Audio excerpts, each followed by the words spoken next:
And we are back here once again with another episode of the Iron Man podcast, episode 537, with the one and only Mr. Hot Dog. Nah, it's kidding. Mr. Burger, actually. So, as you guys know, Mr. Burger is a guy that people let me know about. I was like, that's a really cool name. I like people that have like their aliases as really cool names. And someone had said you had shouted out our friend Iron Oxide's Rose Gallery show. I did. Mr. Burger.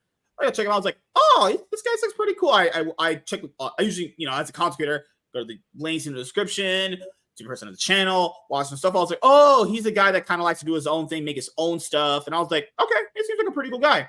Then someone had put us in a group together, and I was like, oh, finally, I could just get in touch with this guy because your DMs are off from your actual page. So then we were able to be in that group. I was like, okay, we just set it up and just made it happen. I was like, okay. And now we follow each other, so it's easier to DM you. That would have you on any future shows in the future. So before we go down any of the other juicy rabbit holes that I know you want to cover, because you mentioned them in before we started the show, just in case you ever appear on later on, second, third appearances down the road, because as you know, different years when you probably would come on, would call for different conversations.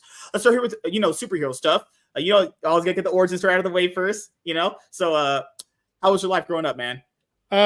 Basically, I grew up on the sunny south side of a Texas city, which will remain nameless. Kind of eating a lot of government cheese. My folks didn't have much until I was basically 14 or 15 when my dad, my mom essentially finished all night courses, got themselves graduated, and finally got good corporate jobs. And then we started living better, living larger, and everything else. I've never been a kid that was into all the stuff that I was supposed to be into. I really can't stand football, can't stand basketball. I like MMA a lot. Boxing, okay. MMA is my thing. I just have always been into sci-fi, fantasy, horror, and comedy. And that's where, where I kind of diverged or I split away from the normal Negro crowd. Basically, I was always the odd man out of my family because I was always into stuff that people weren't into. I didn't want to watch the Jeffersons or Good Times. I was always into Star Trek and Logan's Run, so which made me the literal black sheep of the family. But I'm cool with that now. I've always been, I go my own way, do my own thing. If people can't take a joke, fuck them. So, yeah, that's the brief origin story. As far as the animation stuff is concerned, the comic book stuff is concerned, and the filmmaking stuff is concerned, I've just been trying since my mom, we lived briefly in Maryland, Silver Springs, Maryland. And one day, just because I was bored, she took me to see Back to the Future. And in a theater full of 600 people, wow! I declared when I think I was 15 or 16. No, I was probably younger than that. It was probably more 13, 14. I declared in the middle of the theater loudly that this is what I want to do for a living. My mother told me to shush. I think she actually hit me. But since that moment, I've been trying to do that. Got a job doing the motion graphics. I've done 631 commercials in my life. I've lived in 18 different countries. I speak 3 different languages. What are those languages? It's like Spanish, Mandarin, Russian, or something like that? No, Russian. Czech and Farsi. Lovahim trochu česky, anglicky, prosím, dobrý den, jak se máš? I speak Russian because my girl's Russian, so the best way to learn how to speak a language is to start sleeping with somebody who does. And Farsi because I spent a lot of time in the United Arab Emirates. Mamaran and such Isha, Imshi. So a lot of time in Qatar. Best job I ever had. $128 an hour is what it broke down to. For $128 an hour job. Yep. For 9 months. Couldn't wait to get out of there. Dubai is a strange place. It's almost like a Hollywood set. There's real buildings, and then there's expensive, huge buildings that literally have nobody in them. It's the weirdest thing you've ever seen. And of course, the dust storms at 128 degrees at 3 p.m.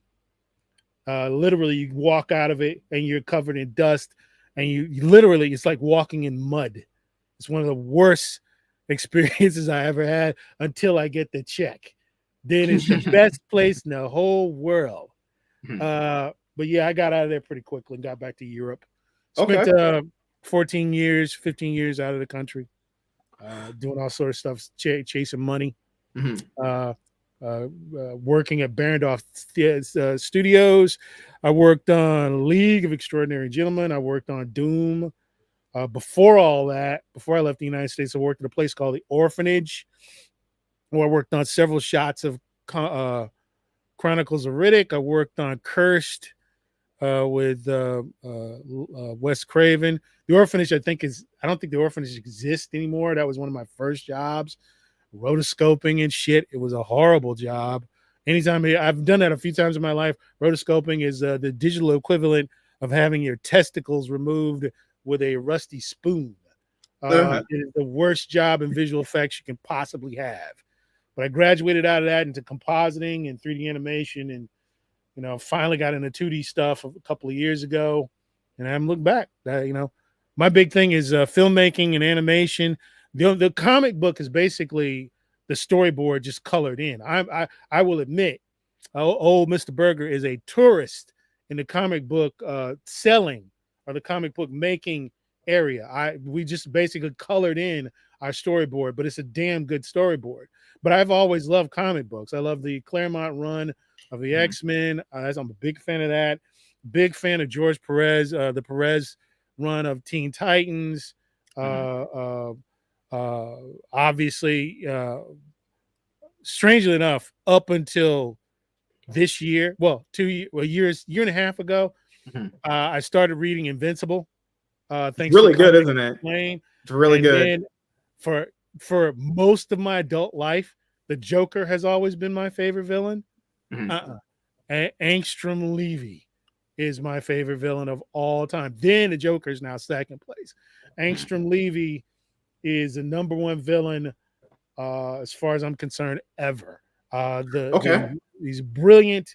He's amazing. He's determined. An absolute pure psychopath. Best laid plans of mice and men often go astray. Angstrom Levy is the definition of that. Invincible is one of my favorite comics. Of course, the Batman runs, Batman Detective Comics. Big fan of that. X-Men. I guess that's the reason why I like John Malin's Graveyard Shift, because it reminds me of X-Men a lot. But other than that, that's the story, man. Right now, I'm just trying to get, how much do I need? $1,800 to finish out the first episode of Mr. Berger, the first 30-minute episode of Mr. Berger, to get that squared away. I need 6 episodes of 30 minutes long to get them up on Tubi, where I can say goodbye to the middle class.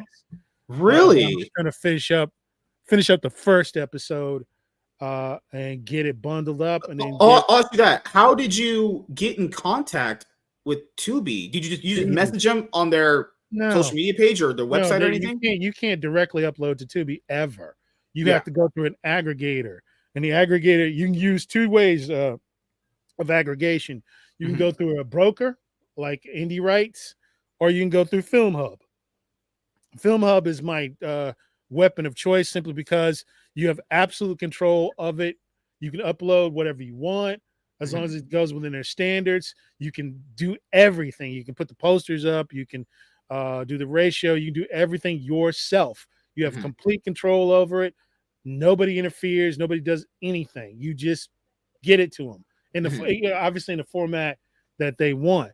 Now, the big issue with that, the problem with that, is the marketing. If you go through somebody like Indie Rights, they will help you with the marketing to a degree. But and Indie Rights is a great company. I highly recommend it. If you want to go through a straight agent where you don't have to go through a bunch of headaches and paperwork, Indie Rights is the best way to go. Everybody loves indie rights, and very few people have anything bad to say about indie rights. Linda over there at Indie Rights, she's great. She's transparent. You want to know how much money you're making? 24 hours, you know how much money you're making. But me, I've always been an absolute kind of control, hands-on kind of guy. So Film Hub, I can open up Film Hub at 3:00 in the morning, and I can see what revenue I'm bringing down just like that. Do it in my underwear, from my bed, anytime I want to. I can see it. Film Hub, it takes you about 6 hours to 12 hours to complete the process and upload your film. And they can put you in 162 markets all over the world, of which that 162 markets, only 7 actually matter. Nobody gives a shit about the rest of them. You don't give a shit about the streaming service in Somalia or New Guinea. Nobody cares about that. They care about Tubi. America is a big market. That's why they wanted to. Well, specifically Tubi, Freebie, Amazon. Pretty much that's it. If you get up on Plex, that's just gravy. You get up on Shudder, out of the horror film, that's actually pretty decent money. You know, there's about, really, excuse me, I said 7, it's more like 5. But the big 3, Tubi, number 1. Tubi pays good money. If you get 6 30-minute shows on Tubi, and you have a crew of about, how many people I got? 9 to 12 people. Everybody in your crew can quit their day jobs. Everybody. That's and make crazy. a decent living. You're not all of them are gonna get rich. You're not gonna get rich. But being able to live off of it, it's all you need, right? You can absolutely live off of it. Yeah. That's what a successful. That's the dream, though, right? People want to quit their day job to do something they love, not just get rich, but literally just being able to pay your bills, have a little bit of extra money, and you're good to go. You get 6 30-minute shows on Tubi, you can do that. Now, again, you got to be, that's first or second page on Tubi will achieve that. You get down in a page 9, 10, 11, 12. Nah, you're still you're making YouTube money. But this show, and I've seen some there's a guy out there named Jason Horton. Shout out to Jason Horton, who looks like a menopaused old lady, but he's a great source for information. I'm just kidding. If Jason Horton ever sees that or whatever, that guy has helped a lot of people. Yeah. Just a joke. But the point is that that guy's bringing in probably anywhere. His low end money is $5,000. His high end money is $35,000 a month. Off of, but he's got 60 films floating around out there. He makes very good money. A regular person who puts together a decent, high quality show can make a huge amount of money on Tubi. A huge amount of money. You know what's crazy, man? Tubi is a platform where it's literally just basic cable, but it's a streaming service. So they found the perfect way to match the old heads that love the way they used to consume content, and they match the new way of like, okay, we're not trying to fucking spend all that much money on content. People are gonna dump their content here. We'll just let the advertisers pay us. Well, that's because the streaming model that Disney and all these morons are using, Paramount, which literally was nearly bankrupt from it. Well, they were bankrupt. Technically are bankrupt. Yeah. Bankrupt. Warner Brothers was heading down. Be bankrupt at this point, Yeah, because the streaming model doesn't work except for Netflix. Yes. Netflix is the only one that has successfully worked the straight streaming subscription SVOD subscription-based models are working for Netflix only. All these other people, Disney, Peacock, Paramount Plus, all these other morons, Warner Brothers is working okay, not really, but it's working okay. Tubi and Netflix are the only ones that are actually profitable. That's it. The only two, and that's because Netflix is the king of original content. They spend the money to create original content. They constantly they're able to survive the binge model, and Mhm. Tubi is winning because they are AVOD, advertised supported. Mhm. Okay, that's why you get your Snickers and your Mercedes ads, and your Noble Gold Yeah, ads. And this is what people don't understand, man, about streaming services. I think you brought up earlier, because average people need to understand this. So with subscription models, they are hoping that their subscription model goes up and up and up. More people will subscribe, basically week to week, month to month, year in, year out. There's a problem with that. That can work the in theory, churn. versus now reality plays in, where eventually the amount of people that are going to be wanting to subscribe to you is going to cap out. You know, That's true. But there's an actual cap to that, and then people also have to factor in a lot of those subscribers. I'm not saying fraudulent; they're not real people. They are real, but remember, streaming services are bundled also in a collaboration effort with phone companies.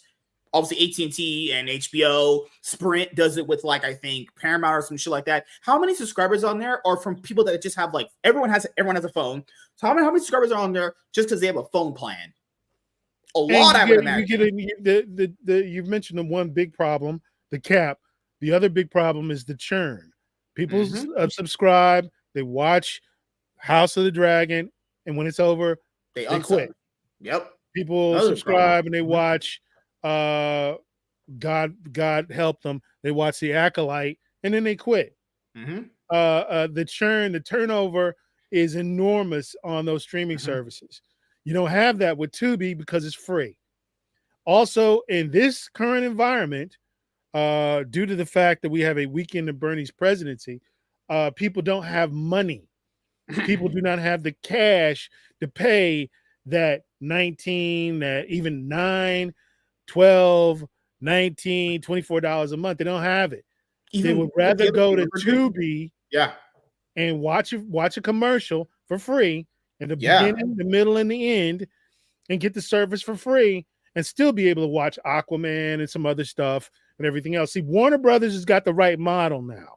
We're gonna loan out some of our stuff to Tubi, stuff that we've already burned and churned through, and we're gonna basically put some of our original stuff on our service, wait a year, and then give it to Tubi. They even we can make some more money. Their new Batman animated series to Amazon Prime. They just straight up sold it to them. Yeah, exactly. And you got to factor in. Let's say if Amazon doesn't want to renew it for seasons 2, 3, 4, and 5 down the road, doesn't matter. They get it back. They got money up front for it. They literally don't lose it all, right? Disney and the other thing. Go ahead. Oh, sorry. Go ahead. You're fine. Go ahead. Well, Disney makes a huge mistake because it's all internal. It's all in one ecosystem that is locked out. No licensing, no nothing. You can't make a Daredevil show on Tubi. You can't make a Moon Knight show on Tubi. You got to make it on Disney Plus, and Disney Plus is not the shit. They're not pulling down the views. They're not pulling down the marketing dollars. They're not pulling down the advertising. They're not pulling down anything. If it wasn't for Hulu, Disney Plus would probably be long dead, and Bob Iger would probably be out of a job. This is just not the good model. The Disney model is the way not to do it. The Tubi model is the way to it. And in my ad, my friend, I will be the king of Tubi. You understand? I will spend the rest of my life. I will grow old and die working for the Murdochs on Tubi. I will make original content for Tubi, starting with Mr. Burger, going on to hour-long dramas, not hour-long shows, not hour-long dramas, hour-long sci-fi, horror, and everything else. I want to work with Blumhouse. I want to work with Tubi. I want to work with Warner Brothers. And you know what? Because Skydance is actually a reasonably run, not a group of moron-filled idiots running that company. Salesmen, as they call them now. Yeah, Skydance is an actual good company. I would be one. I'd be shilling for Paramount right now too. They got some good IP there that could really work out quite well if people would take it up. They own Buffy, they own Star Trek, they own a lot of great stuff, and you could really mine that IP for some really great stuff. But the best IP, since I'm just fantasizing right now, my dream would be to get control of the Hanna-Barbera IP. All of it. I would like to get control of that.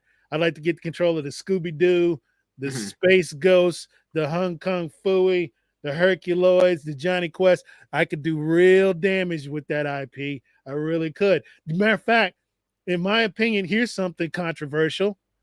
I'm telling you, they're leaving money on the table. The Hanna-Barbera IP is more valuable than DC if it's worked properly. Mhm. Worked properly. You could do a lot more with it with a lot less money. And that's the only complaint I have about David Zaslav. He's not working at that Hanna-Barbera Warner Brother cartoon IP very well. Somebody needs to be the Kevin Feige of the Hanna-Barbera Warner Brother cartoon IP. There's tons of money there. Tons of money there. 10 times the amount of money you can make off of Hanna-Barbera and Warner Brothers cartoons than you could ever make off of DC. Ever. That's just my rant, my 2 cents. Oh, the other thing I wanted to bring up when it comes to the streaming service stuff is people have to understand, if streaming was a profitable venture, why would you need advertisers? Because the inherent reason you went to buy a streaming service or purchase a subscription is to not have ads, commercials. That's true. Why in the world would they have advertisers if they're making enough money? Here's a spoiler, guys. As he said, they're not. That's why you have an advertiser. That tries to just give you a bunch of money to freely put their shit on there because they know there's a lot of viewers there. They're going to get more eyes on their products. It's inherently a win-win for them, no matter what it is, honestly. Well, streaming is the future. It's just not the way that Disney Plus is doing it. It's not the way Apple TV is doing it. It's not the current way that HBO Max is doing it. It's the way Tubi is doing it. That's the future. AVOD is the future. We've done all this shit with Disney Plus, the great way. You don't have to worry about commercials and blah blah blah blah blah. People, we got these great IPs, Marvel and Star Wars, and what have they done? They've run it into the ground. They've run it into the absolute ground. With advertisers, when you're beholden to advertisers, you're beholden to the customer. So you can't make stuff like The Acolyte. You can't make stuff like Boba Fett or Mandalorian season 3 because the advertisers would come at you with pitchforks and torches. They're now on the verge. They paid somewhere in the neighborhood of $200 million for Doctor Who, and they are literally thinking about canceling it. They don't want it anymore because they can't make it work. Russell T. Davies is an activist. He's not a writer anymore. If you had AVOD, if you had commercials playing in front of Doctor Who and commercials playing in the middle of Doctor Who and commercials playing at the end of Doctor Who, nothing like that would ever happen because you would hear from the advertisers. That's the reason why it doesn't work. That's the reason why you end up with bad content. That's the reason why you end up with garbage. Because you are not beholden to the advertiser, which is just another way of saying you're not beholden to the customers. I love Tubi. I am a slave to Tubi. I cannot wait to work for the Murdochs. Can't wait for them. I hope to shake Rupert Murdoch's old bony hand before he exits this world and say, God bless you, sir. Hey man, whenever they have like premieres, like Hollywood likes to glitz and glamour the premieres. One day when Mr. Burger animated show was like on the big screens, you get invited. All those Hollywood celebrities are there. Maybe you might get a chance to look at Salma Hayek's titties. You never know, man. The hell with those people, man. I want to build my own little ecosystem. Mark Wahlberg, Mel Gibson, all these people are putting together studios other places than Hollywood. That's good. Even though I despise Tyler Perry intensely, he's got the right idea of building what he's building in Georgia. Also, Tyler Perry, for his degeneracy, is a smart man. He sees what's happening with Sona and other things, so he's cutting the size of his studio. He's not expanding that studio because he knows the future is coming. The future is Sona. You're not going to need as much studio space with Sona and AI coming into place. You're just not going to. He would have spent another $500 million on expanding that studio. Don't do that. You don't need that with Sona. You don't need that with Sona. You really don't. So he's smart. The point is, all these people building up studios all over the place. We got studios coming into Texas. We got studios coming into Nevada. Hell, we got a multi-billion-dollar studio being built in Jersey. You understand what I'm saying? There's studios. They're decentralizing Hollywood. This is the future. You don't have to go to LA anymore to make anything happen. And once that breaks down, the Selma Hayeks, the Jennifer Lawrences, the Ryan Goslings, and all these people, they are already obsolete. Do you notice there are no movie stars anymore? And now there's not going to be any celebrities anymore. The story, the film, the actual product will be the reason why you go to the theater. You can see it now. Box office, right? There's literally maybe I think 2 people that can even somewhat bring in some money. And what I mean by bringing in money, it's not that level of money that they can bring in. It's not even enough to get the film profitable. It's at most gonna get it to break even. Like literally, Barbie. I told people this. This is a good example. Barbie, right? People are like, well, Barbie made $1 billion. Yeah, because Barbie is a very popular IP. Unless you've been living under a rock the last 80 years of your life. People are like, no, but Ryan Gosling made it. All right, cool, bet. What happened with Fall Guy? Yeah, exactly. Again, excellent example. You could have swapped out Ryan Gosling for BC level decent actor, pull somebody from television and put him in a role. You could have swapped out Margot Robbie, who apparently is a fairly reasonable person. I guess she's a little woke loopy, but you know, they all are. Point is, you could have swapped her out for any other good looking chick, and you would have probably still had the same thing. It's the IP that matters. It's the story that matters. It is the well, I already said the IP. It's the movie that matters. It's the show that matters. The concept that matters. People are coming to the concept. They're not necessarily coming to see the guy. Who gives a shit the next Will Smith film? Who gives a shit? It's the premise. The premise is what gets these people in nowadays, especially with this generation. And speaking of which, we got to, Hollywood's got a kind of a bit of a problem. Trying to get the TikTok generation to sit still for an hour and 30 minutes is becoming more and more difficult. This is the problem I'm facing. Mr. Burger, when I put out a little Mr. Burger cartoon, everything goes great for 3 minutes max, between 30 seconds and 3 minutes. When I'm facing an issue when you get to a 30-minute mark. How is that going to play with this generation of kids? It's going to be a little bit different. My day, you had Married with Children, you had Family Guy, you had King of the Hill, and all this stuff. People loved it. They watched it. But you have children that literally have the attention span of goldfish, and I'm trying to sell a 30-minute sitcom. You know what I mean? It's going to be interesting to see how it works. But I'm confident.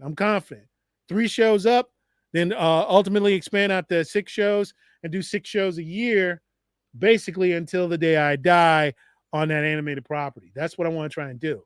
Hopefully the audience will still be there for that. Because can you imagine a world where everything is 3 minutes long?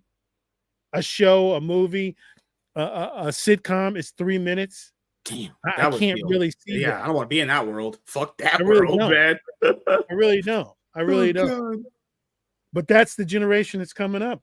So those of us, we're going to have to adapt and improve. That's it. The other thing I wanted to ask you is your whole animation of Mr. Burger. Why specifically Mr. Burger as a mascot? Did you just like burgers growing up? You just ate a lot of burgers? You're just actually, to be honest with you, cool? I'm gluten intolerant. I can't even eat real buns. My bread products cost me $150 a month because I can't eat pasta, the certain types of pasta. I have to order all my stuff from Washington State, New York, and several other places. I can't even eat it. I can't really eat that much red meat. I eat red meat once every 2 months, maybe, or whatever, and I can only eat so much of it. Mr. Burger came to me, ironically, on the toilet after having some bad tandoori, which was chicken-based, but I was sitting in the toilet, and it just I started doing a stupid voice. I started talking, hey there, folks. I started just making a bunch of noises and starting to talk like Ray Romano. And I was reading through some circulars that came to the house for the new Impossible Meat thing. They were going to test it in this area, and they had the burger, and it looked like a burger, and the voice just fit, and it evolved into there. I wanted something absurd. I wanted something anthropomorphic. I didn't want to use actual people because I had already had something like that. I had something called Larry Tud Russell Ladies Man, which was about it was Family Guy without the family. And that idea, unfortunately, is still, I don't have I created it, but I don't have the rights for it. So what I did is I took that premise and I put it on a talking hamburger. The idiot, non-self-aware jackass who thinks way too much of himself and gets into a lot of trouble with his moronic friends. So that's where it all came from, and we've been very blessed and very pleased with how it's worked out. I have over, what do I have on Plex? At least 1.7 million downloaded minutes on Plex, and between Plex, Typhoon, and we're on like 12 other streaming services. Tubi rejected us because of the quality. That's the reason why I'm trying to redo the show and Makes sense. Yeah. Get it back up. And even something like that will make you want to prove like quality. Because that, it makes you go like, okay, maybe I can actually do even better. That way, when people see the new and improved version, because first impressions matter, they want to go maybe follow on social media, watch more. But I gotta be honest, even if that does happen, right? I imagine that felt pretty like depressing. They like it's not good quality for our product, even though it's a free streaming service. Yeah. Our big deal was we lost on a bunch of markets in the Middle East and Africa because of the cursing, the adult nature of it. Yeah. Any place that there's a heavy Islamic population, they think cartoons are for children, and we lost out on probably I'd say 23% of revenue because we couldn't get into those subcontinental African markets and the Middle East. We just couldn't. So we wanted to make sure that now Film Hub gives you the ability to turn those markets off and only direct it towards European markets, Asian markets, American markets, Canadian markets, South American markets, where we don't want to even mess with certain African markets or Middle Eastern markets because you're just not going to get into those markets. The good thing about Film Hub is you just turn them off. You check a box, turn them off, and then you don't have to worry about it. We're not interested in that necessarily that customer base anyway. So yeah, we ended up getting a 30-minute sitcom done. Cost us about $5,000. The news show is going to cost me even less because me, the Russian kid, and Luis are working on it. Me, Vlad, and Luis are working on this show together, so we're bringing down a lot of costs. Like I said, I only need $1,800 to finish the episode out. That's it. That's all I need to get to 30 minutes. But the big issue is that's just a half-hour show. It's going to be amazing. It's going to look really, really great. It's just 1 half-hour show. To make money on Tubi, I got to have at least 6. I keep telling myself I can do it with 3, but man, I got to have 6 30-minute shows to make some real money. And I got to do one other thing, which brings me to another change of subject here. Conquering YouTube. Doing what you're trying to do, doing what I'm trying to do, building an audience by doing these type of podcasts, getting the word out. Man, I spend quite a penny on marketing every month. Plus, and I have a kind of a unique take on marketing. Obviously, I can't buy real radio and television type stuff. So what I do is I hit big YouTubers with super chats. And You know, I hope somebody watches the show because I'm giving away the farm here, the golden goose on how you actually do it. Essentially, what you do is you take Yellow Flash, for example, you go on his show and you send out a couple of big super chats, 10, 20, 30, 40, 50 bucks. And Yellow Flash has an audience of thousands upon thousands of people. Yeah. Mm-hmm. They see that, and then they come on over to your channel, give you a chance. That's how I built up my trivia channel. And the only reason I do the trivia shit is because I do like trivia. I do like the game show aspect of it, but I do it to get eyes on the cartoon and the crowdfunding. The best way to build up your channel is to go on and piggyback on another person's channel, send some super chats out, directing people to your channel.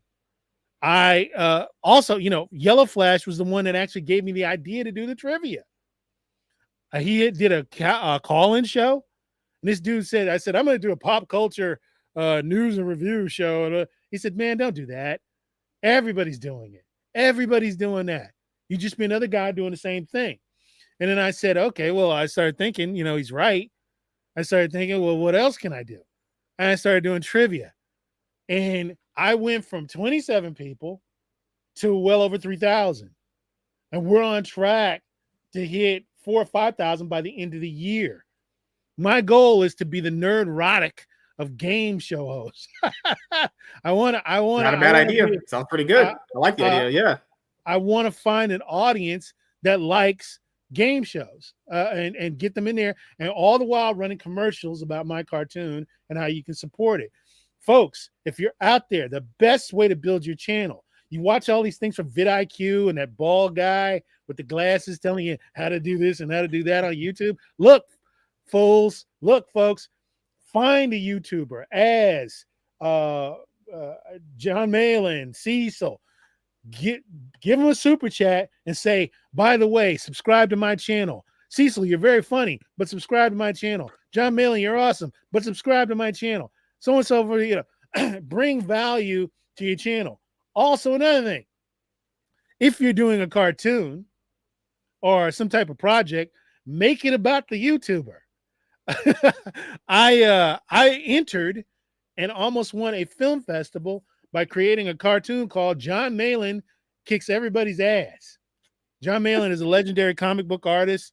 He's a fine fellow. There's some clown out there who keeps calling Will he's a racist. No, he isn't. John Malin is about the least racist person you'll ever meet in your life. Yeah, he makes some really kind of whack-ass jokes, but they're jokes. And everybody who knows this man understands that he is hasn't got a real racist bone in his body. He makes jokes. He's a good guy. I really like him. He's been an inspiration to me. Here's the thing.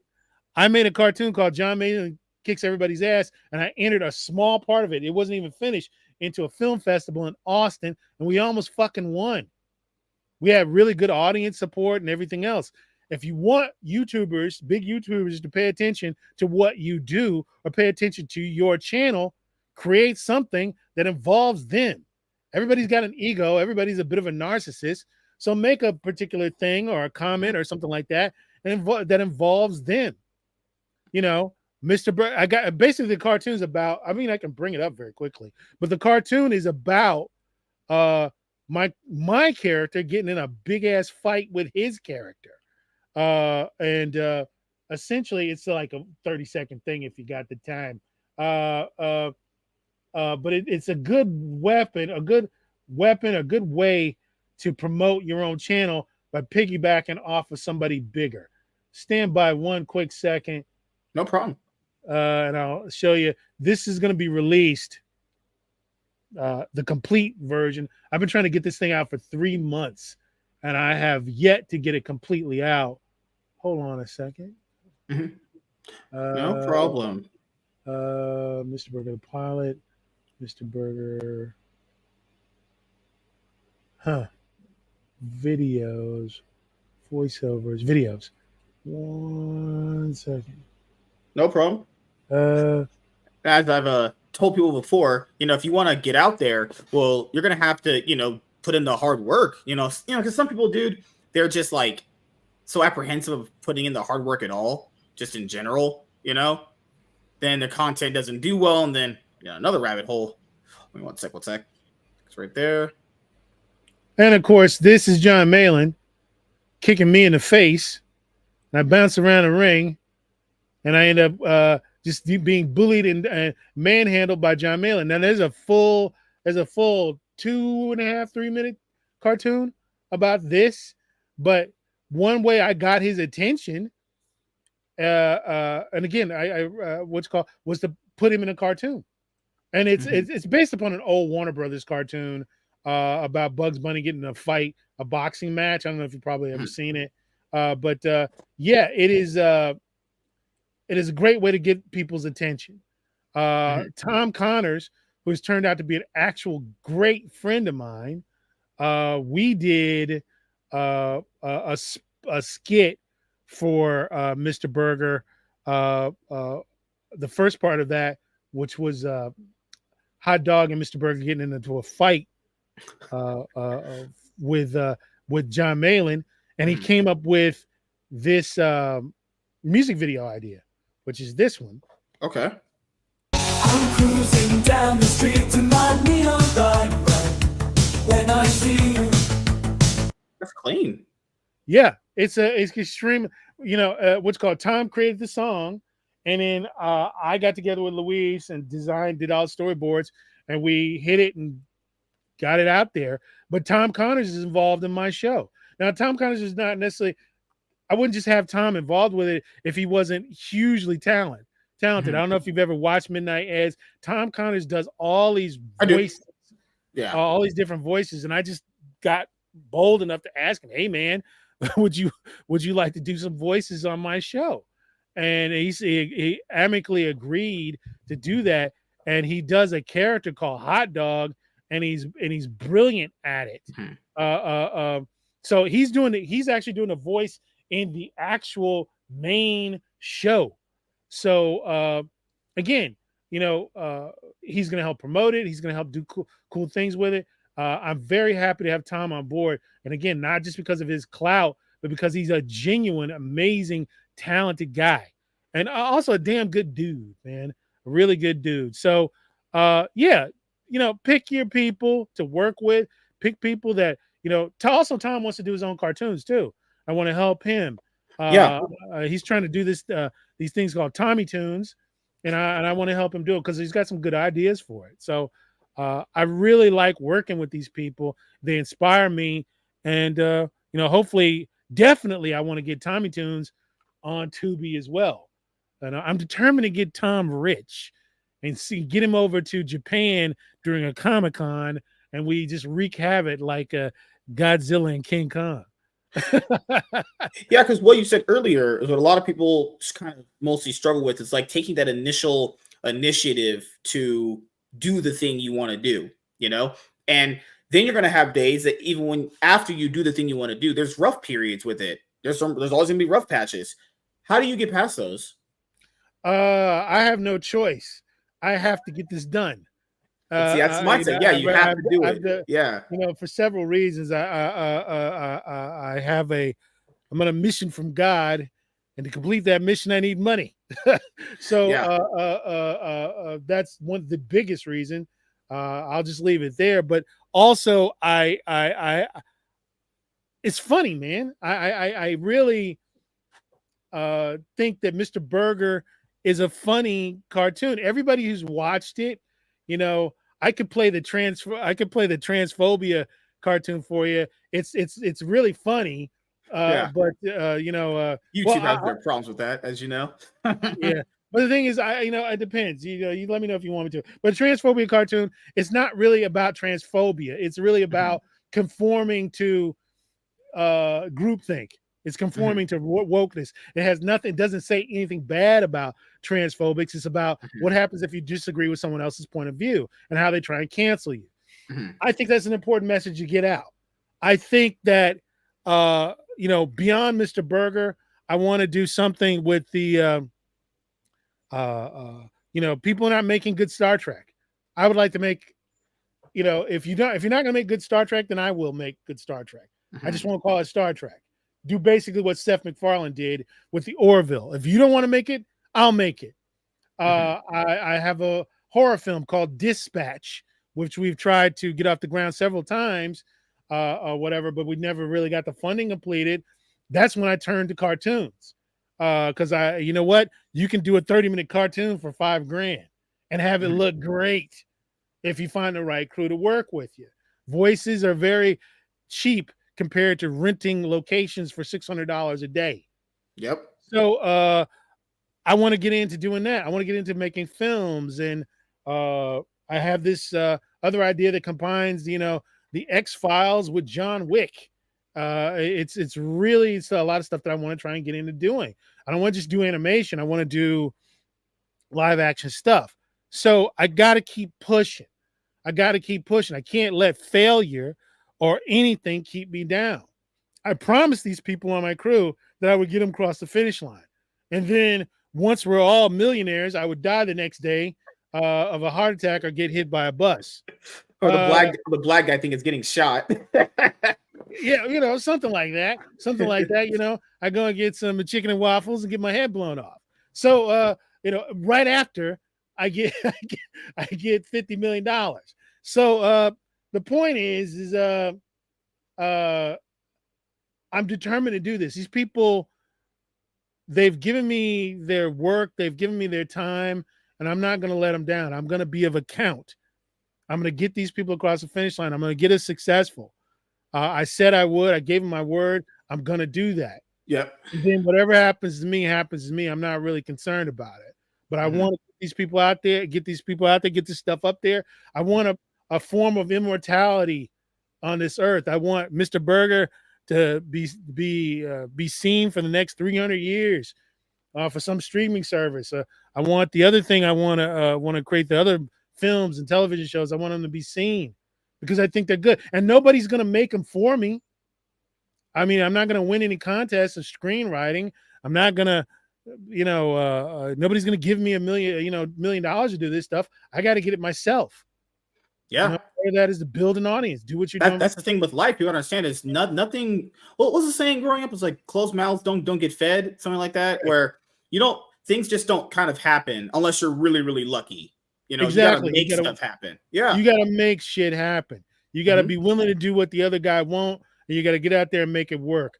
A lot of people around me, man, you spend a lot of money on advertising. You spend a lot of money on I spend quite a bit of money on super chats and promo work and all this stuff every week. I don't just do the super chat marketing techniques. I do straight marketing techniques on Facebook and on YouTube. I spend money to get this stuff out there. I absolutely do. I make deals with part of the reason why I want to promote other people's stuff is so they will promote mine. One of the reasons why I want to create the Iron Age Creative Forge. Look that up on X, folks. Look that up on X. Join the Iron Age Creative Forge on X. Follow us on X, would you please? One of the reasons why I want to do that is because the way that new CG is kind of becoming unpalatable to a lot of people. And people would like to go back to the way old CG was. Comicsgate was one of the greatest things ever. What it has evolved into, not so much. It's evolved into a bunch of people aren't even there for comics anymore, dude. Like, you look at the people there; they're not there for comics. The average people there that send those super chats to Ethan, I'm just gonna be honest with you, they're never into comics. Dude, I bet you if you ask them what is your favorite comic book, they would only tell you it from a movie that it's been a part of as a storyline. They wouldn't have known what's in that story. These are like Katie did. Katie's not a comic fan. It's very noticeable. Well, let me tell you, since we brought this up, let me tell you my theory on that. Do you know who Howard Stern is? You ever listen to Howard Stern? Yeah. Ethan Van Sciver on several occasions has said, his show is just like the Stern Show a long time ago.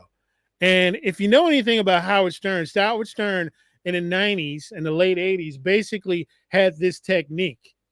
And I'll use Don Imus as the example. Howard Stern went after Don Imus by basically creating a religion around hating Don Imus.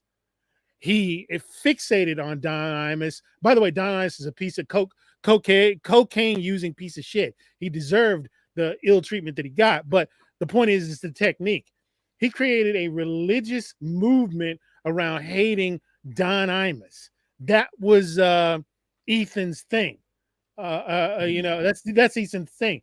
It's not even about comic books anymore. It's about, we've got to hate certain other creators. We've got to put down other creators. We've got to eliminate the competition of other creators, because every time, if you buy Bond's book, or you buy Anthony's book, you buy Matt's book, you buy anyone else's book, that's a book you can't buy from Ethan. So Ethan's books are now not just comic books, they are religious icons.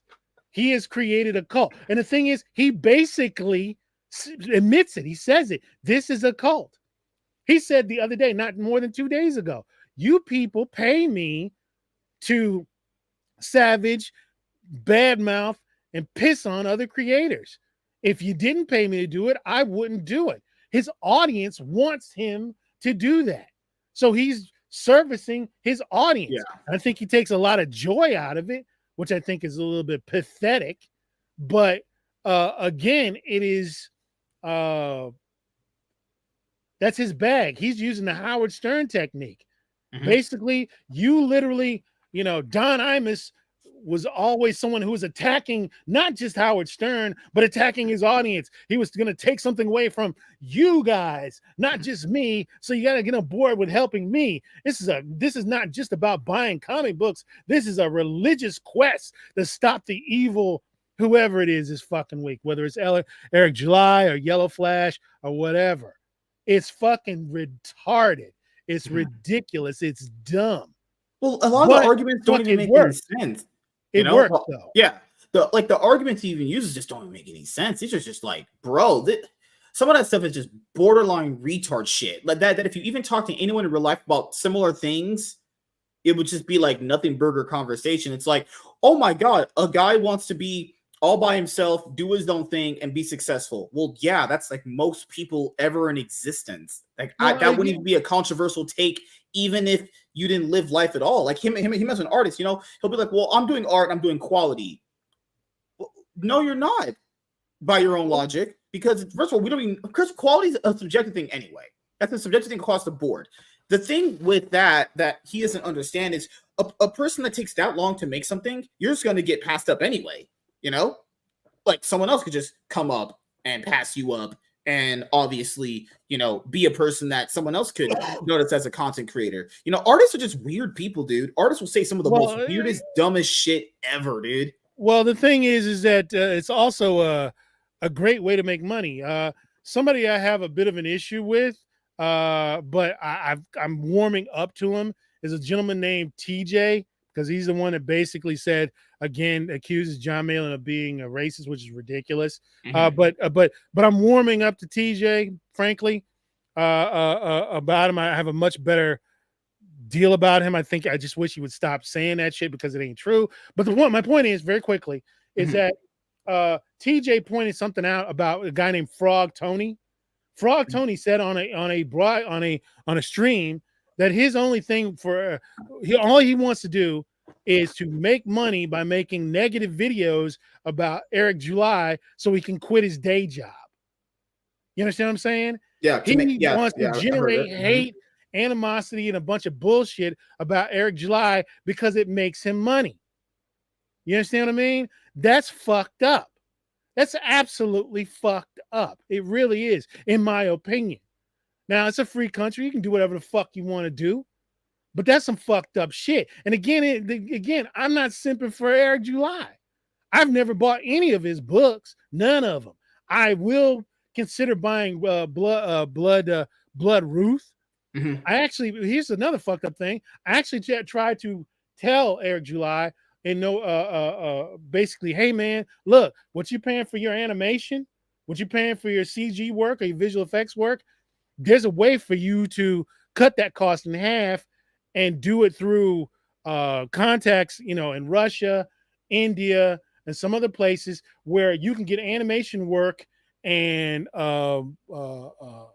high quality animation work, 3D work for cheap.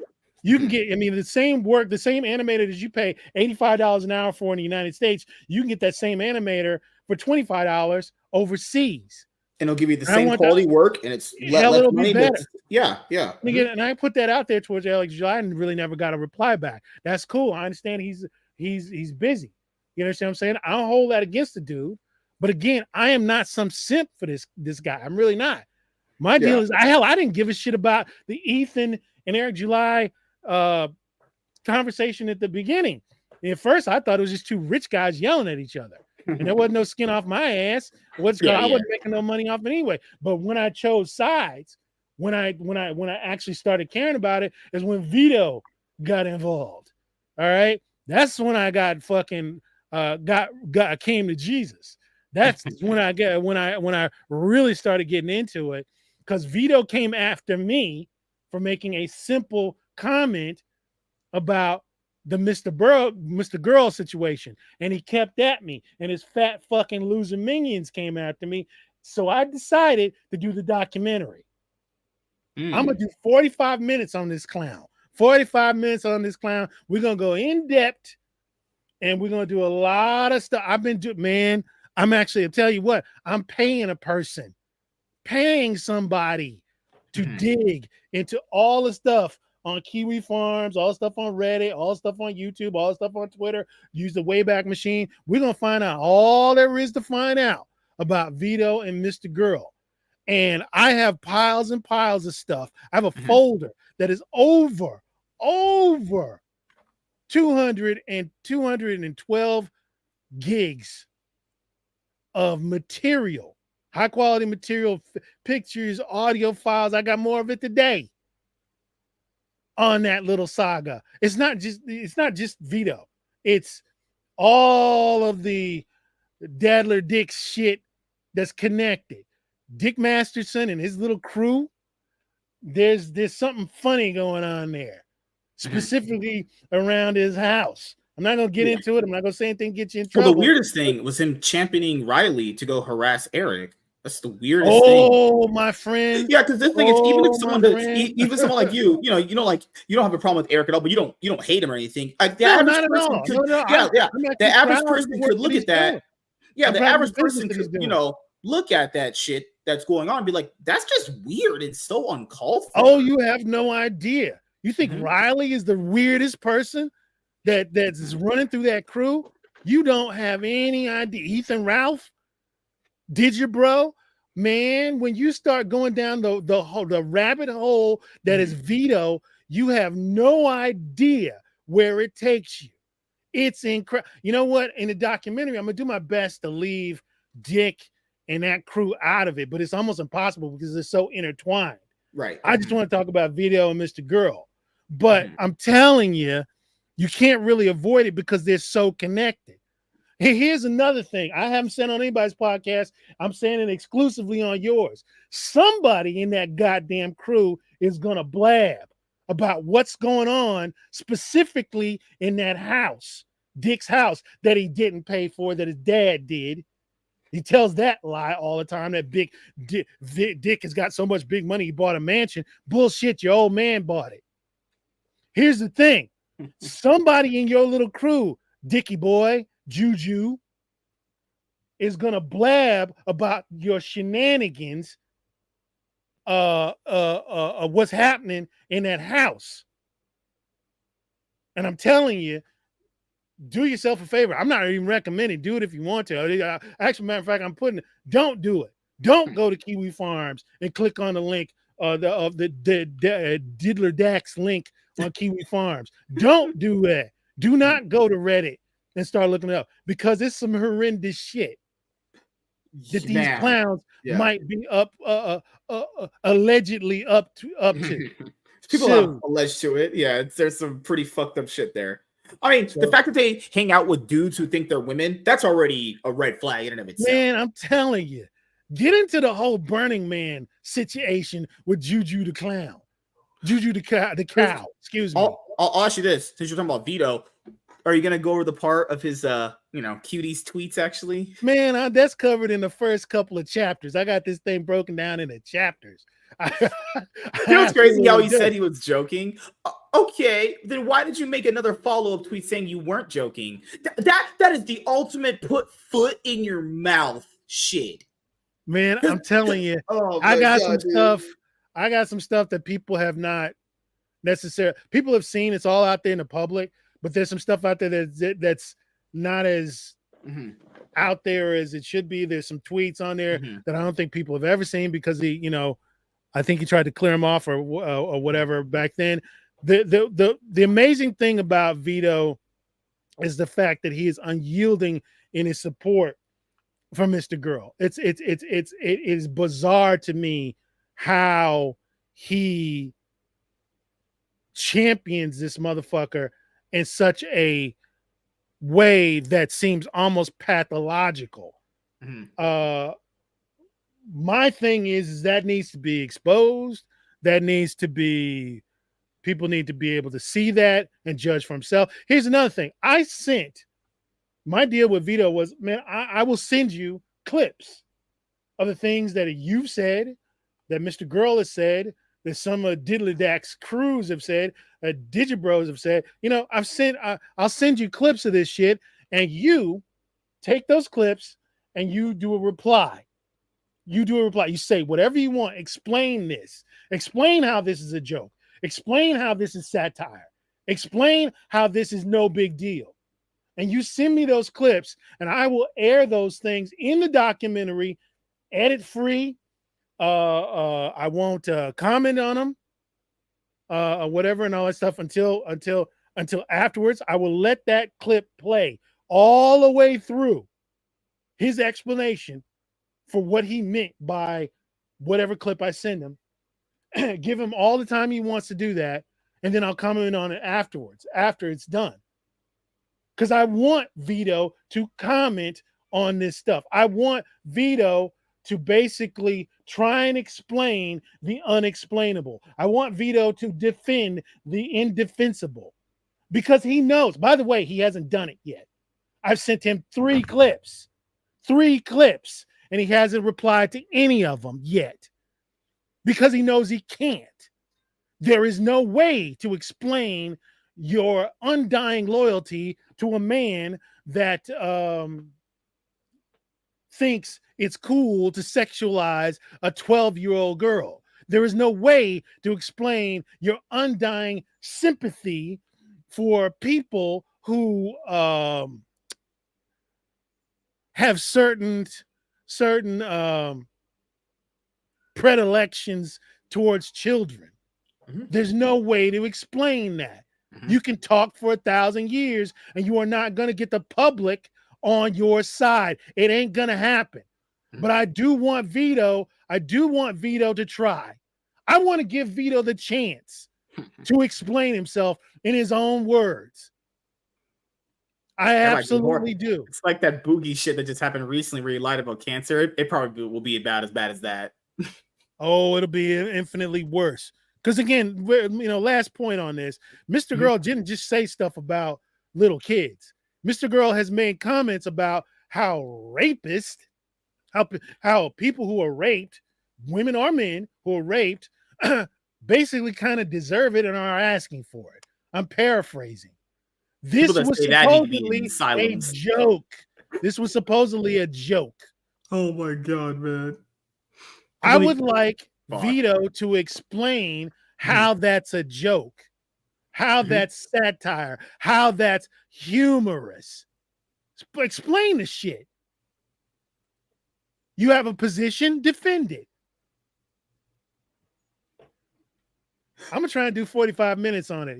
Hopefully I can get 45 minutes on it. If not 30 minutes, definitely 30 minutes to 45 minutes on it. And it's gonna be some of the best work I've ever done. Hey, more power to you, man. Hopefully these people get exposed because he just really. I had him on a show a long time ago. One of my original one-on-one podcasts, the Batman podcast, my bigger channel. I lost my bigger channel because YouTube is stupid. They're like hate speech or whatever, some bullshit like that. So I rebuilt with the second channel. So I rebranded this channel as the main one, and then obviously I have the other ones now to upload new content on like comics and Yu-Gi-Oh and like gaming and all that stuff. I had him on, and it was just like, I don't know, I never got a good vibe from him, honestly. Actually, I was a off. fan of his. I was when he did his Star Wars Those essay. are genuinely good videos, honestly. Yeah, he really was. But where I broke with him, and the main reason why I broke with Ethan Van Sciver is because this shit ain't funny. That's not funny. There's no way you can ape for Mr. Girl and say that that's satire. And for a quote unquote conservative Trump supporter, America first type of guy like Ethan Van Sciver, the platform Dick and Vito on his channel to figure out a way to get Vito a ton of money for his comic book, that was it for me as far as Ethan is concerned. That was it. It was he did never the whole screen for Super Killer. I remember that. Yeah. Yeah, it was never really about the Eric July thing. It really wasn't. It never was about that. So like Vito, he had like, first of all, because Ethan got you remember Ethan got mad at Eric for not promoting smaller creators. This man's promoting Vito. His campaign, as you remember, already had like 88K on it. Like, this man literally got mad at Eric because, well, he didn't retweet other people's like smaller indie comics, and he doesn't retweet Comicsgate stuff. He himself doesn't do that. He himself even said, remember, man, he even said himself that whenever he does it, people get mad at him or they backstab him. So even he knows there's problems with promoting people because of their title. And again, my thing is, again, I almost lost my train of thought. If you promote smaller creators, promote mid-sized creators, hell, even spend a little bit of time propping up large creators. Do that. It helps you out. It helps the community out. It builds good karma. Believe in building up good karma. If you help others, that help will eventually come back to you. It's not necessarily the reason why you do it, but you should do it. And you shouldn't badmouth and piss on other creators just because you don't want the competition. You don't want the competition, which I think is more about what's going on now than it is about what's called. Some of these larger creators understand the economy is not what it used to be. So they're seeing their revenue go down. So they're not promoting other small creators, or they're pissing on other small creators, or they're tribing up. You know what? And I understand you want to gatekeep. I do that on my channel. That's perfectly fine. But being an asshole about it, what he said about Mr. Delarose, and I have my problems with Mr. Delarose, but what he said about Mr. Delarose was completely out of line. What he said about Vaughn was completely out of line. That's not necessary. Yeah, the Vaughn Coleman stuff is just so weird. Like, Vaughn's done nothing to anybody. Yeah, that's what I'm talking about. Yeah, the whole recent stuff with the Brian Chris gal, that's really weird stuff. It's fucking weird. What the fuck is that about? If you don't like the book, you don't like the writing or whatever, be decent about the criticism and all the rest of that kind of stuff. Be decent about it. I despise Vito, but I would never read his particular book. I'm not gonna buy Super Killer. Well, it's never coming out. You can't read something that doesn't exist. Well, that's true. And also, Vito, good luck with $100,000 in California, motherfucker. How much of that's gonna go away in taxes? How much you're gonna have to spend to get that book out? How much is gonna go to your wretched little lifestyle in SoCal? Good luck with that, buddy. Good luck with that. You got money for what? 3 or 4 fucking months? Big fucking deal. Let's see, after people get to know you a little bit better, how many times and how many places you can get platformed. Let's see how many people are going to have you on your show after people spend a little bit more time getting to know you. Let's see if you hit those type of numbers next time. Yeah. I can only imagine that's why he was not putting out his book. He said, his artist was coming slow. No, he's just a lazy piece of shit, and he's been living off the money. That's what he's been doing. That's why he needed an extra 20K for a closeout, or however much he got, or whatever he did. Yeah. Thing is that Dadler Dix may not be paying him all the big money, because if you think about it, the biggest problem in the world gets between 21,000 and maybe 32,000 views. Hell, Kino Casino's doing that. There's a bunch of other people that are doing that. Yellow Flash does 4 times that amount every day. So actually insane. Yeah. So whatever biggest problem in the world is pulling down may not be enough to sustain the crew. You know what I'm saying? and we'll just see how long that whole situation works out. I'm telling you now, I'm calling it right now. Somebody in that crew is going to blab about all the shit that's going on behind the scenes. Mark my words, somebody's going to blab about it. That mint salad stuff is already huge red Hell, flags it'll right probably be her. It'll absolutely that's probably can't be, her. man. She's too stupid. She ain't mentally capable enough to do it. I'm telling you, sooner or later. And to be honest with you, if I had to put money on it, somebody's going to bring the whole situation down. It would be her, or one of them other broads that he's got running around in there. But primarily her. At some point, Riley or whoever she gets passed around to is going to do something so heinous and so stupid that she's going to blab. And then you're looking at criminality, not just cancellation. You're looking at criminality, because I'm telling you, there's alleged criminality. Some of the things that could be going on there, allegedly, in my opinion, are criminal. Allegedly. Yeah, man. Okay. The other thing I'll ask you is, you got any big plans for yourself coming up in 2024 that you want to let the audience know about outside of the Mr. Burger animation stuff? Essentially, I'm going to try and create more content. I want to build up the Iron Age Creative Forge, because there's got to be some place we can go where we don't hear the same drama every goddamn week. I'm tired of hearing who's diddling who said what about who's fingering themselves to pleasure that guy. I'll be honest with you, that young lady and I have had nothing but decent interactions. And I hope to God that situation is not true. I hope, Shane and I have always had good interactions. I've had decent interactions with Dale Keown. I'm talking about through super chats and everything else. They've always been very nice. I mean, I streamed with Shane twice, maybe 3 times. Once on his channel and 2 times on Yellow Flash's channel. He's been nothing but gracious to me. Same thing with John Malin and all the rest of that kind of stuff. I've had nothing but good things with these people. Cecil did my show, one of the biggest numbers, biggest views we've ever gotten. I love these people. I love them. I love them to death. But the constant drip, drap, blah, blah, fucking blah, I'm tired of it. And guess what? A lot of people are fucking tired of it. I'm fucking tired of it. I'm tired of the garbage. Comicsgate didn't used to be this way. You used to turn your attention on the SJWs and those creeps outside, the liberals outside of the what's called, and you used to focus in on them. Now we eat each other, and that needs to stop.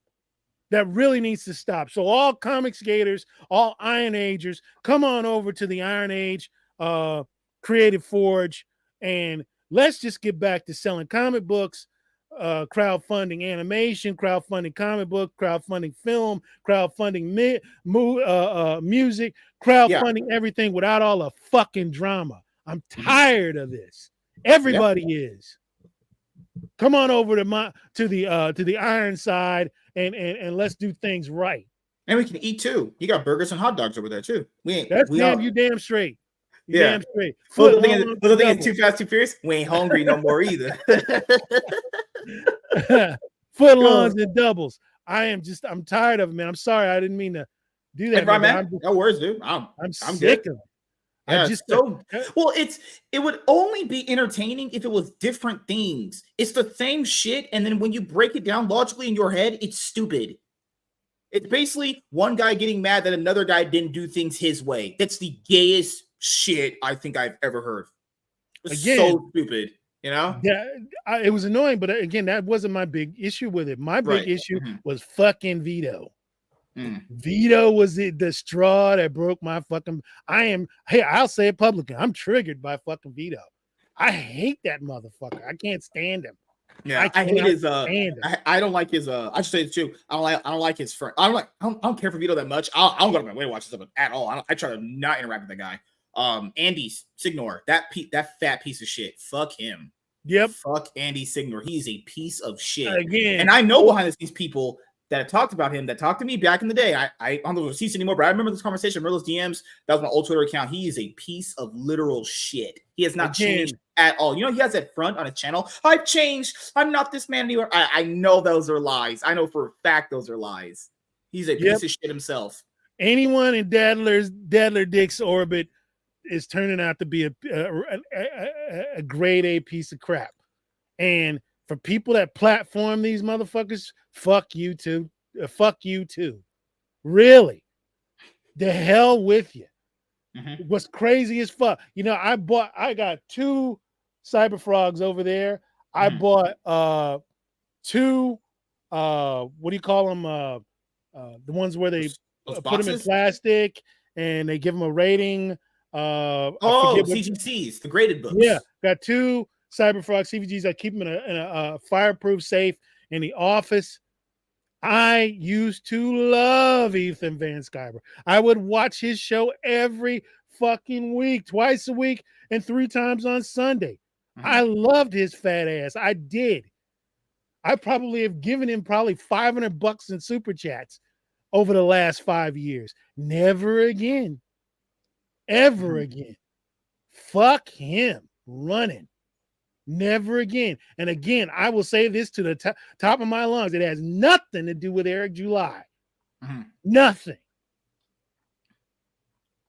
Remember, Eric's not the one that's asking you to pick sides. Someone else is. None of the people that are hated. The F&T guys, the Geeks and Gamers guys, Eric July, Heels versus Babe. None of those guys are asking anybody to pick sides. None of them are. None of them are talking about anybody in Comicsgate on a day-to-day fucking basis. This shit's all about money, man. This shit's all about money. The detractors, Rippaverse Goals is right. These people do this because it's a way to make money, because they don't want to go and get a fucking day job. Yeah, for sure. Because being a cringe, weird artist is much more profitable online. I swear, that's the reason why the internet can make that happen, is because there's other weird people like that just that are socially inept with a lot of money that just throw money at those people. That's just, I don't even. Well, it's again, it's the Howard Stern audience. Howard Stern's audience was filled with the forgotten freaks and the losers and everything else, but he gave them a home. And he often commented and said, hell, if I don't do it, someone else will. And you can't necessarily blame someone like that. But you know what? At the end of the day, Howard Stern sold him out. He turned his back. He turned out to be a filthy, stupid liberal. I wonder if anyone else who's currently aping his shit will turn out to be the same way. Also, last thing I'll ask you is, do you have any shout outs you want to give to anyone in particular? Absolutely. Head out? Iron Oxide. If you're not subscribed to his channel, what the hell is wrong with you? Get over there to Iron Oxide and follow that guy all day, every day. All right? Follow Iron Man here, the Iron Man podcast. Make sure you come on over here and catch this guy. He's got good taste in guests. All right? Dark Gift Comics, get on over to the indie slums right away. If you're not in the indie slums, then where the hell are you? I'm telling you. Von Coleman, get on over there and watch that kid die every day in Final Fantasy. Actually, he's actually quite good at Final Fantasy, but he's really horrible at music trivia. One of the worst music trivia people you'll ever see in your life. He's awful. He knows the songs, but he has no idea who sings them, and has no idea what the titles are. Get on over there and follow that kid. Buy his book all day, every day. You know, when Anthony puts something out in Dark Gifts Comics, buy it. Buy it right now. Matt Barr is getting ready to do this thing. I think it's called Golden Eagle or Eagle something. Let me tell you something. Matt Barr could turn around and wipe his ass on a piece of paper, put it up on Indiegogo, and I'd buy it. You're cool, Mr. Burger. So is Iron Oxide, but MSK ain't shit. Thank you, Walt. They told me that they're in the chat. Whatever I'm gonna do good, they're gonna troll me back with sarcasm. My viewers told me they're gonna do. There's a bunch of indie filmmakers over on Iron Age Creative Forge. Okay. Get on over there, and Rogue Force Get on over there and support them. Support Maker Original. Support Luis Guzman, who works for me on the Mr. Burger cartoon. He does a lot of shorts for One Piece. He's the king of One Piece. You've seen my One Piece animated shorts out there. Support Luis. He needs to join. Go on over there and get on his Patreon. I'm telling you, there's so many people I got to shout out to. Just follow me on Iron Age, Creative Forge, or follow me on Mr. Burger on YouTube. Go over to the Mr. Burger YouTube channel and do a quiz. We quiz on After Flash. We're always on After Flash early in the morning. We do Kira Watches on Friday nights at 9 p.m. We watch some of the best short films ever, and I'm going to take those people that make these amazing short films that should have money. Stop spending your money with Netflix and Disney Plus and back these campaigns so that these people that are making these amazing horror films, these amazing sci-fis, and these amazing comedies, give them your money so that you can see these long feature films by these great directors, artists, and writers. Come on over to Kira Watches, and we'll break it down for you who you need to support.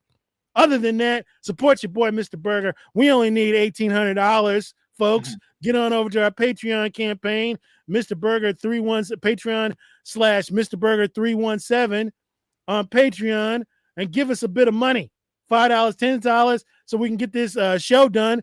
First 30 minutes show, get it done. Get your name. We'll put your name in the credits. Hell, if you give us some real money, give us about $200, we'll let you be in the show. All right, here we go. That's it for the shout outs. Yes, sir. So, man, it was great to finally touch base with you, get you on for the first time. So the second time we can go over more juicy stuff. I told people before. Yeah, Weapon? Actually, you need to come on over to my show, especially if you stay up late at night. Because I could one of my co-hosts is out. But so we'll talk about that offline. I'm telling you. You know anything about trivia? Depends on which genre it is. If we'd cover music, 70s, 80s, and 90s. We don't go into 2000 because that's trash. And we do general knowledge trivia about movies, television, comic books, cartoons, everything. We do Would You Rather, where you get to pick, would you rather have a cheeseburger or we did that. Burger? We did the Would You Rather. Ours is weird. I said, would you rather eat Ethan's ass or lick under fucking good Lord, Caitlyn Jenner's butthole or something? Viewers went crazy with that. Is suicide an option? Because old Mr. Burger don't swing both ways. I love the ladies. Yeah, I love me some lettuce, actually. It turns out Destiny does not. That might be the most disgusting thing I read with Destiny's ex, whoever, when she tweeted that shit about him. Oh, that was gross.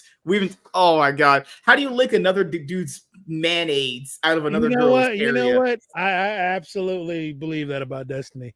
I would too. That's liberal dudes are weird. Yeah. And there's some interesting stuff about Juju the cow, which I will not go into right now. All right, everyone. It was great to have Mr. Burger on for the first time. It was great talking to you, man. Thank you guys for checking out this episode of the Iron Man podcast, and we'll see you guys.